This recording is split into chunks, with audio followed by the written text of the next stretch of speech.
Harga mahal, keselamatan penerbangan.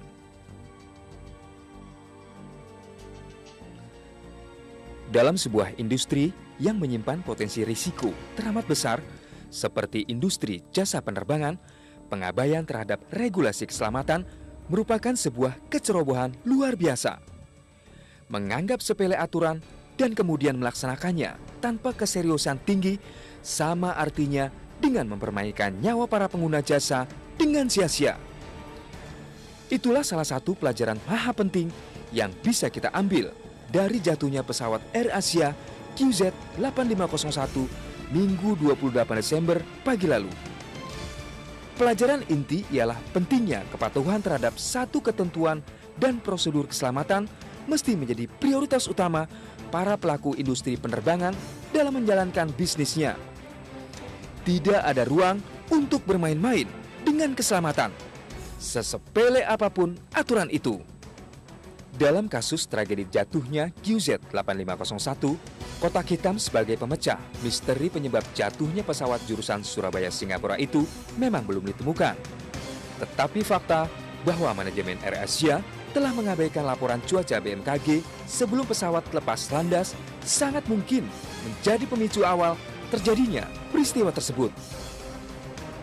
Amat aneh dan tidak masuk akal kita ketika untuk pesawat yang terbang pukul 06.00, AirAsia baru minta perakiraan cuaca ke BMKG pukul 07.00. Itu pun setelah pesawat hilang kontak.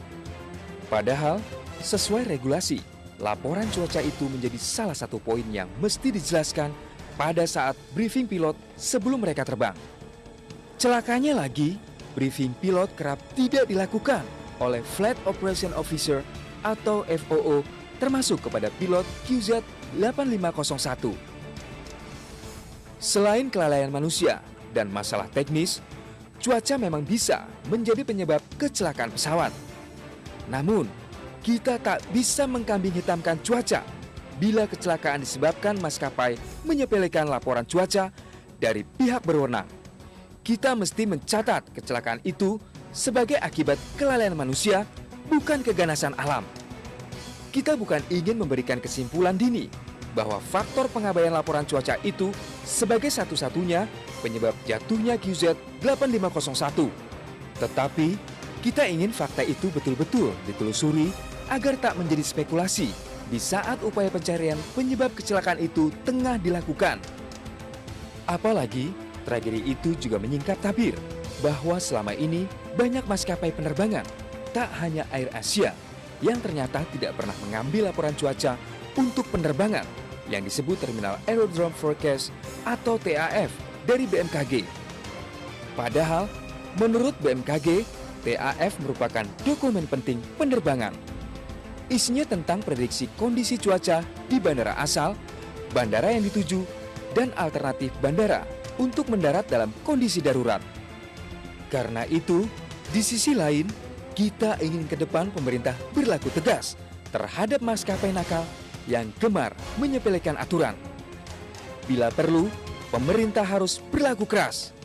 Cabut izin atau pembekuan izin mungkin akan menjadi hukuman setimpal buat maskapai yang masih saja bermain-main dengan aturan keselamatan.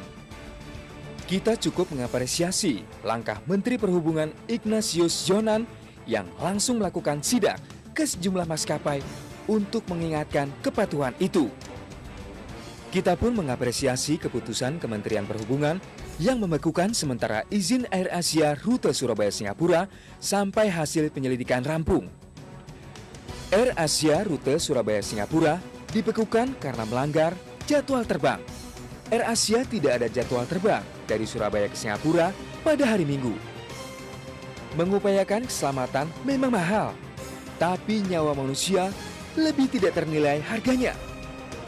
Karena itu, tindakan tegas seperti pembekuan izin adalah harga yang harus dibayar mahal oleh perusahaan penerbangan nakal demi keselamatan manusia yang tak ternilai harganya.